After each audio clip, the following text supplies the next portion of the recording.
इस video को लाइक करें, हमारे चैनल को सब्सक्राइब करें। हमारे न्यू वीडियो सबसे पहले देखने के लिए बेल आइकन जरूर प्रेस करें।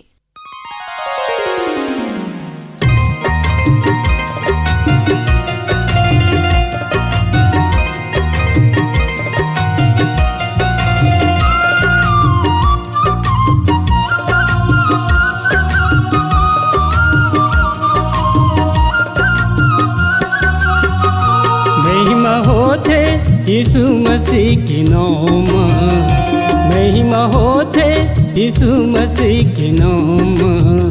ए मोर भैया आजा बे हमर गामा, ए मोर भैया आजा बे हमर गामा। महिमा होते यीशु मसीह की नाम, महिमा होते यीशु मसीह की नाम। ए मोर भैया आजा बे हमर गामा, ए मोर भैया आजा बे हमर गामा।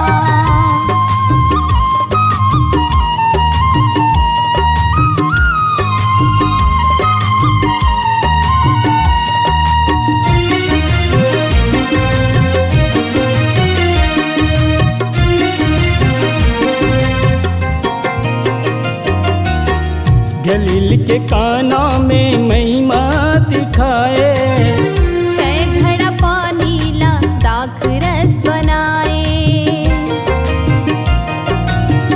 गलील के काना में महिमा दिखाए, 6 घड़ा पानी ला दाख रस बनाए। पहुना बन के आए रहे बिहोम, पहुना बन के आए रहे बिहोम।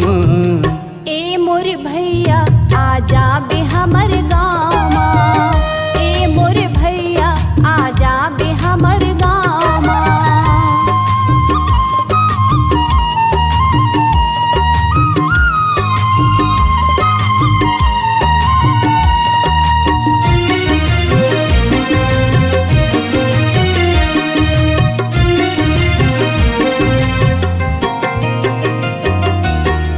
पापनी नारी लाई सुहर बचाए, सत के रास्ता लाओला बताए।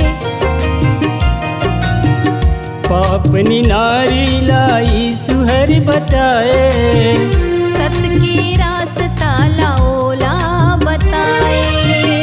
इत्र लगाइस नारी सु के पाँव, इत्र लगाइस नारी सु के पाँव। ए मोर भैया आजा बे हमर गामा, ए मोर भैया आजा बे हमर गामा।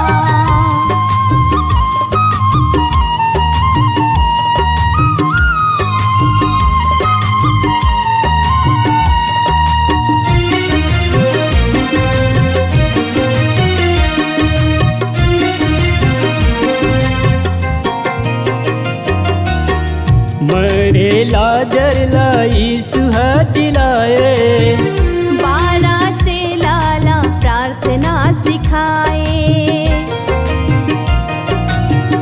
मरे लाजर लाई सुहा दिलाए, 12 चेला ला प्रार्थना सिखाए। महिमा दिखाए पानी के ऊपर नाव, महिमा दिखाए पानी के ऊपर नाव। ए मोर भैया आजा बे हमर गामा, ए मोर भैया आजा बे हमर गामा। महिमा होते यीशु मसीह की नाम, महिमा होते यीशु मसीह की नाम। ए मोर भैया आजा बे हमर गामा, ए मोर भैया आजा बे हमर गामा, ए मोर भैया आजा बे हमर गामा, ए मोर भैया आजा बे हमर गामा, ए मोर भैया आजा बे हमर गामा, ए मोर भैया आजा बे हमर